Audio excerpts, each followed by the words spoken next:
देखकर आगे बढ़ना चाहिए। अगर प्रयास ही नहीं होगा तो फल भी नहीं मिलेगा। इसलिए वो अपने एम्प्लॉयज को गलतियां करने और कुछ नया ट्राई करने को प्रेरित करते रहते हैं। अमेजन का अमेजन ऑक्शंस ऐसा ही प्लेटफॉर्म था जो कि कुछ अलग और नया ट्राई करने के कारण सामने आया, पर ईबे के सामने टिक ना सका। परंतु इस नए ट्राई करने के कारण ये क्लिक में ऑर्डर जैसी और बहुत सारी सुविधाएं अमेजन ने अपने कस्टमर्स को दी।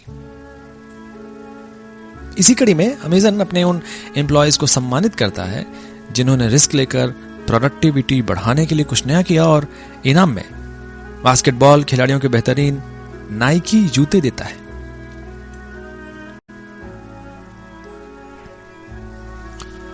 लेसन 7, हर जगह ऑफर्स की बौछार। जैसा कि हमें पता चल गया कि कैसे अमेजन के फाउंडर जेफ बेजोस ने धीरे धीरे एक छोटे बजट में शुरू हुई कंपनी को खरबों रुपए की कंपनी में बदल दिया, मगर यह सब रातों रात संभव नहीं था। कंपनी में महज किताबों से सफर शुरू हुआ और धीरे धीरे एक ऐसी ऑनलाइन रिटेल कंपनी बन गई जो फिल्म, म्यूजिक, खिलौने, इलेक्ट्रॉनिक्स के साथ बहुत सारी चीजें बेचने लगी। आगे चलकर कंपनी ने थर्ड पार्टी को भी अवसर दिया और अपने प्लेटफॉर्म पर नया और पुराना दोनों तरीके का सामान बेचने का। और जहां तक ई बुक्स की बात करें तो किंडल की वजह से किताबों में दुनिया में सबसे बड़ा नाम बन गई। इसके अलावा सारी घरेलू चीजों को ऑनलाइन लाया गया, किचन का सामान, जूते, कपड़े, पता नहीं। इसके अलावा भी कुछ ऐसी सर्विसेज के बारे में बहुत लोगों ने आइडिया तक नहीं लगाया था। उनमें से एक है अमेजन वेब सर्विसेज, AWS। इस सर्विस के माध्यम से बहुत सारे स्टार्टअप, बड़ी बड़ी कंपनियां भी सर्वर जैसी सुविधाओं का लाभ उठाती। ऐसी सर्विस के जरिए अमेजन कमर्शियल कंपनियों के अलावा एक टेक कंपनी भी बन गई। US गवर्नमेंट और नासा जैसे बड़े नाम भी यहां वेब स्पेस खरीदते हैं और अमेजन की सर्विसेज का लाभ उठाते हैं। जहां अब तक बस किताबें पढ़ने वाले लोग ही अमेजन के कस्टमर थे, अब वेब डेवलपर्स के लिए भी दरवाजे खुले और एक बेहद उम्दा कंपनी की सर्विसेज का फायदा उठाने का मौका मिलना शुरू हो गया। अमेजन ने बहुत पहले ही एक चीज को अच्छे से समझा कि जो लोग ई बुक्स खरीद रहे हैं उनको ई बुक रीडर की भी जरूरत पड़ेगी, और किंडल एक ऐसा प्रोडक्ट बनकर उभरा जिसमें ऑनलाइन बुक्स की दुनिया में हलचल मचा दी। नवंबर 2007 में पहली बार किंडल को ऑनलाइन बेचा गया। उसके बाद से इसकी बिक्री ने पीछे मुड़कर नहीं देखा। 2011 में अमेजन ने बताया कि इस साल उन्होंने 10 लाख से भी ज्यादा किंडल डिवाइस ऑनलाइन बेची, जो कि अपने आप में एक रिकॉर्ड है, और आशा है कि जल्द ही यह रिकॉर्ड भी अमेजन खुद तोड़ेगी। लेसन 8, अमेजन अपने शुरुआती सपने के बेहद करीब। जो सपना जेफ बेजोस ने 20 साल पहले कंपनी की शुरुआत के वक्त देखा, वो लगभग पूरा होने वाला है। दुनिया की जरूरत का हर सामान एक ही स्टोर में। आज देखा जाए तो अमेजन दुनिया के बहुत सारे देशों में घर घर खुशियां बांट रही है और कस्टमर्स को उनके घरों तक सामान पहुंचा रही है। एक गैराज से शुरू हुआ सफर आज काफी आगे निकल गया है। लगभग जरूरत का हर सामान अमेजन पर उपलब्ध है। जिस तरीके से यह सफर महज किताबों से शुरू हुआ और आगे प्रोडक्ट बढ़ते गए, उसी तरह बेजोस अब भी रुकने का नाम नहीं ले रहे हैं और उनके दिमाग में और भी कई सारे आइडियाज हैं और उन पर निरंतर काम चल रहा है।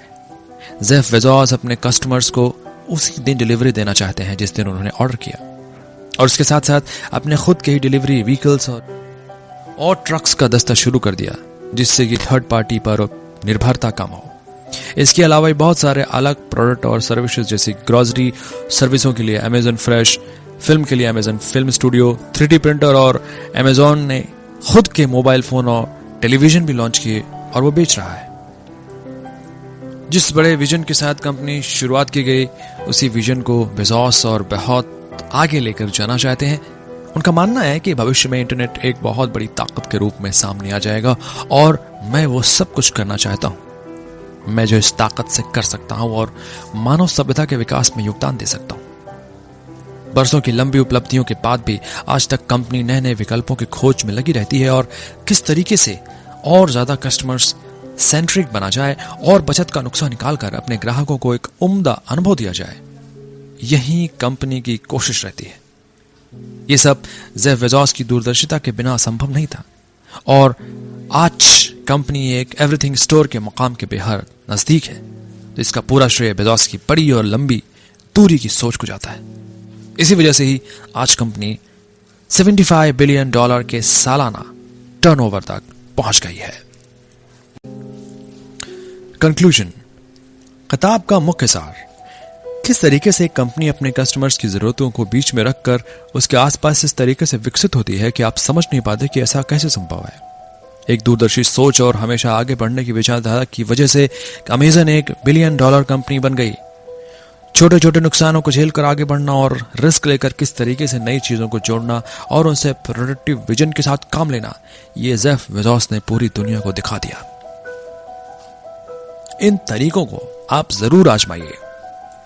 मीटिंग की अहमियत, हमने बहुत बार देखा होगा कि किस तरीके से हमारा बहुत सारा वक्त फालतू की मीटिंग्स और लंबे लंबे डिस्कशंस में चला जाता है बिना किसी जरूरत के काम को पूरा किए। जो मीटिंग्स की प्रथा अमेजन ने चलाई और कैसे पावर को छोटे छोटे टुकड़ों में बांटकर निर्णय लेने की शक्ति के साथ टीमों को साथ में आगे बढ़ने की प्रेरणा दी, वो वाकई काबिल तारीफ है। एम्प्लॉयज को आइडियाज को लिख कर पेश करना जिससे कि सभी लोगों को अच्छे से समझ आए और समझाने वाले को भी क्लियर हो कि किस तरीके से इसको अंजाम दिया जाएगा और किस हद तक फायदेमंद होगा, ये काफी अच्छी तकनीक है। आप खुद ही सोचें कि जब कोई 6 पेज के लंबे चौड़े आइडिया को आपके सामने लेकर आएगा और बेहद खूबसूरती के साथ समझाएगा तो प्रोडक्टिविटी के अवसर ज्यादा मिलेंगे कि नहीं। एक और उदाहरण है कि अगर किसी फैमिली में बहुत सारे लोग एक साथ डाइनिंग टेबल पर बैठकर खाना खाएं और एक साथ बोलना शुरू कर दें तो क्या एक दूसरे को सुन पाएंगे? और अगर मेंबर्स 15 या 20 हों तो काफी मुश्किल होगा। उसी तरह किसी मीटिंग में अगर एक ही टीम के 15-20 लोग अपनी बात रखें तो काफी मुश्किल होगा मीटिंग का फायदेमंद होना। इसलिए बेजोस की 2 पिज्जा वाली थ्योरी काफी हद तक काम करती है अमेजन में। अगर 2 पिज्जा किसी टीम के लिए काफी है तो इसका मतलब ये छोटी सी टीम काफी वक्त तक काफी काम कर सकती है, सारे डिसीजंस खुद ले सकती है और इन छोटी छोटी टीमों में काफी प्रतियोगिता के भी अवसर हो सकते हैं जो किसी भी कंपनी के लिए बेहद फायदेमंद होगा। और जब इन टीम्स को खुलकर बिना डरे नए आइडियाज पर काम करने की आजादी होगी तो एक दिन कंपनी की दशा और दिशा कुछ और ही होगी।